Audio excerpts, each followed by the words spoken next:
안녕하세요. 인파워링 북코치 김민들레입니다. 조던 피터슨의 12가지 인생의 법칙 중 법칙 6입니다. 법칙 6. 세상을 탓하기 전에 방부터 정리하라. 솔제니치는 과거의 삶을 세세한 부분까지 되짚어가며 계속해서 질문을 던졌다.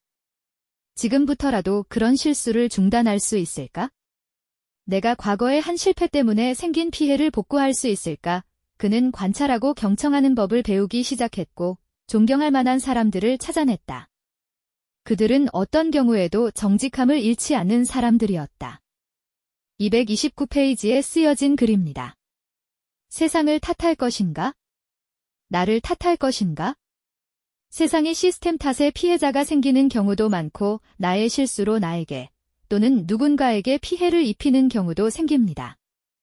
곰곰이 생각해 볼 일입니다. 세상이 잘못되었는지 내가 잘못했는지를요.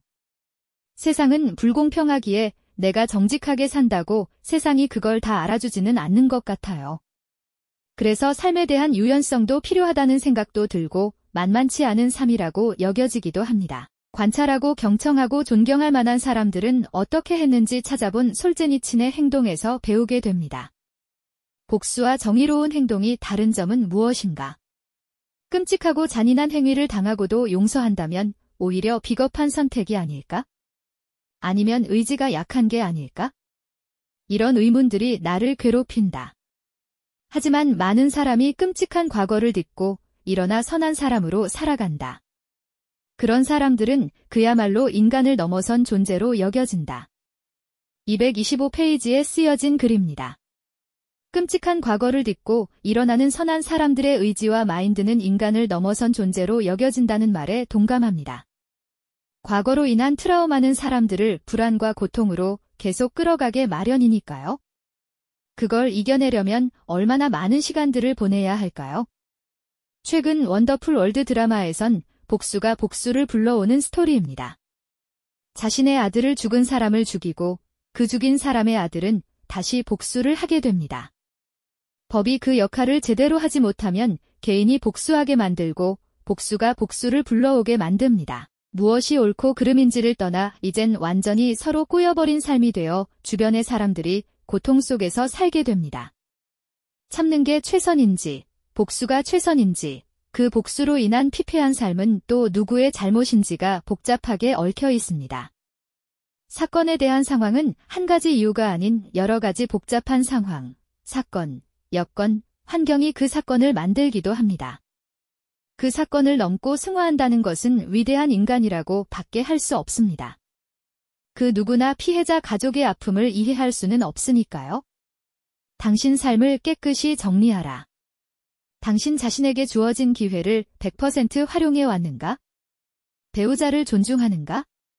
자식들을 애정으로 대하고 있는가? 건강과 행복을 파괴하는 나쁜 습관은 없는가? 당신에게 주어진 책임을 다하고 있는가? 당신 삶을 깨끗이 정리했는가? 232페이지에는 질문을 던지고 있습니다. 작가인 조던 피터슨 교수는 이 책에서 옳지 않다고 생각하는 것들을 중단하라고 합니다. 나에게 강인하게 해주는 말, 용기를 주는 사람, 떳떳하게 말할 수 있는 것만 말하라고 합니다. 부정적인 생각, 행동에서 긍정적인 생각, 행동으로 바꾸라는 의미인 것 같군요.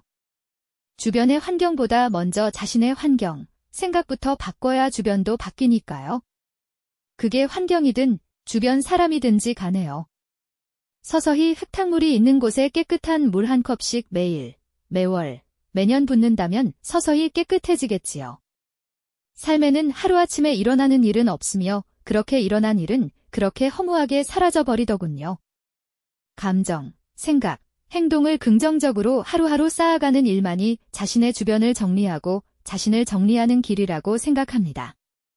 책을 읽고 독서 리뷰를 하는데 많은 시간이 필요한데 여러분의 좋아요, 댓글, 구독, 알림 설정은 큰 동기부여를 줍니다.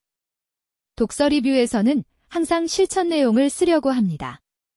감사합니다.